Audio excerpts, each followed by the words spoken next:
Switch Station 32 back for another video, and today we're going to be doing new games I'm playing. Only one of these are retro, the rest of them are all newer games. I picked these up. Two of them I beat, one of them my girlfriend's playing, and one's the new Switch game that I haven't got to play yet. Started off with the two games I already played. Dead Space on PS5. I got a used copy of this. This game's not that long. It was hyped right up. And I already played Callisto Protocol, and people review bombed that and talked about how not good of a game that was. I thought Callisto Protocol was better than Dead Space Remake. And I never played any of the old Dead Space games, so I didn't have the nostalgia going into it. I was just playing, comparing the two games. Everybody was talking about this game's way better than Callisto Protocol. I thought Callisto Protocol was a good game. And from start to finish, I thought it was a good game. Had an alright story. The story was nothing special, but it was a good game. Dead Space was good at the end. At the beginning, the first 4 or 5 hours, I thought you're just doing the same thing over and over again. There was no boss fights. You didn't really have hardly any boss fights. I didn't feel like nothing that was too spectacular compared to like the regular people you were fighting.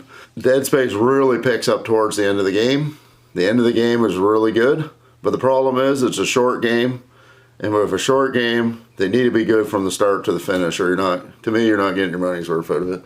If a game is 10, 15 hours long and you're only getting 5 of it is just okay, and the last 5 is really good, that's not what I call a really good game compared to like Callisto Protocol. I thought Callisto Protocol was good right from the first of it right to the end of it. Now I'm not saying I didn't like Dead Space, because I did like it. I thought I didn't like it at first. The 4 or 5 hours, first 4 or 5 hours of it were just okay. I was just playing it because I bought it. If I buy a game, I beat it just because so I don't waste my money. But at the end of it, I really enjoyed it. But with a short game, I feel like you need to enjoy the whole thing. It's not like a 30, 40 hour game where it's building into it, and the first 4 or 5 hours just explaining stuff, because 4 or 5 hours later you're halfway through the game and it's almost over. But saying that, I did enjoy. I'm glad I played it. There's the game disc. Now this next game, I highly recommend it. I really love this game. I was so pumped for it to come out. That's Octopath Traveler 2. You might be wondering why I get it on PS5 instead of Nintendo Switch, because I'm a huge Octopath Traveler fan. I'm upset I couldn't get the collector's edition, because I have the Wayfarer edition for the Nintendo Switch, and I really loved it. This is one of the nicest collector's editions you'll ever see. I have a video where I unbox that on the channel. If you guys like, go back and watch it. Watching my older videos really helps the channel too. You might be wondering why I got this on PS5. I got it so I can get trophies on it. I really like getting the trophies, so I have a record of, like, I can go back and look at all the games I played and look at all the trophies, and I enjoy that. But Octopath Traveler 2, it's amazing. It picks up to where this one left off. The first one left off, only it builds onto it. The graphics are nicer. I haven't played it on PS5. I haven't played the Switch version, so I don't know how much better it looks compared to the original on Nintendo Switch. But on PS5, the colors are amazing. It's bright, it's vibrant, it looks beautiful on a 4K TV. And the stories are good. Every single character is good. The writing of the story is good. The writing in the first game was really good. The writing in the second game was way better. The way you use your mechanics, your magic, how you build your team, it's all just takes what Octopath Traveler did right and made it even better. And the graphics, like the 16-bit throwback to the Final Fantasy game, to a Chrono Trigger, to all them games that we played on Super Nintendo and in the 90s era. Everybody that loved those kind of RPGs or don't love Octopath Traveler. If you're looking for like a brand new experience, that's not what they went for. They went for a 16-bit look, but in today's market with a beautiful pixel art style. And it's amazing. I love this game. These two games are two of my favorite games that's come out in a long time. I really hold them up there, right up there with the Breath of the Wild and stuff like that. I really love them. I highly recommend playing both of them. But you don't need to play the first one to play Octopath Traveler 2. If you just want to, if you only have a PlayStation, pick Octopath Traveler 2 up and just play it. If you have a Switch, I'd probably try them both, but you don't need to. The stories ain't really linked together like that. But the cover is beautiful.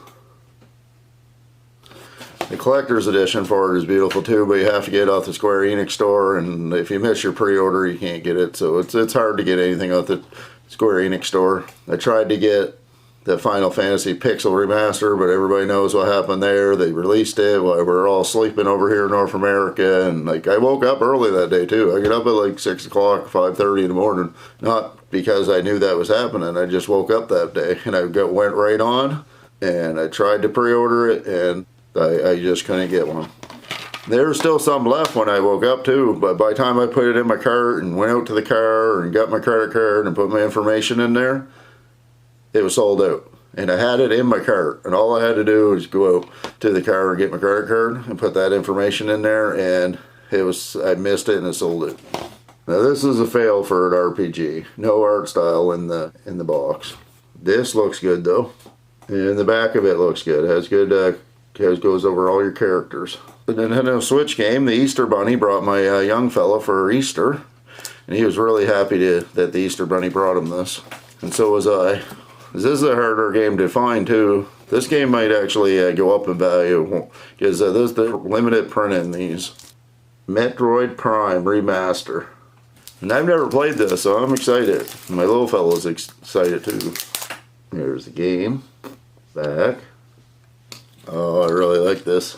It has a reversible cover, which is amazing. There's the cartridge. The reversible cover. When I get my Zelda Tears of the Kingdom Nintendo Switch that I pre-ordered, I'm going to unbox it on the channel. But this is going to be one of the first games I play. I don't actually have my own Nintendo Switch right now, as my little fellow's Switch broke, so I give him mine. And he plays it all the time, so I can't really take it from him.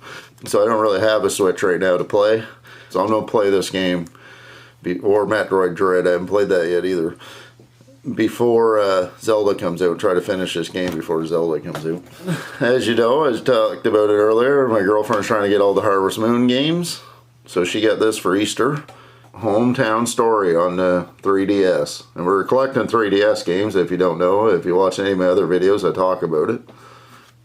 It's past the time where you should be getting 3DS games. Last year, year before, people should have been starting to get 3DS games, but I feel like the prices will stay down for about a year, and then they're going to go up. So this summer, yard sale season, markets, really try to get your 3DS games if you want them, because they're going to go up in value. And there's the game.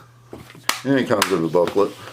And apparently this game, you run the store and you sell your items for the store. It's not like a normal Harvest Moon game where you're a farmer. In this game, the farmer comes to you and they buy their stuff from you in the store. So if you have 2 Harvest Moon games, you can pretend you're the farmer and run the store. So you can play both aspects of it at the same time if you have 2 different games. That's really cool. So that'll be Switch Station 32, back for another video. If you liked it, leave a like and a subscribe, comment, share. It really helps the channel grow.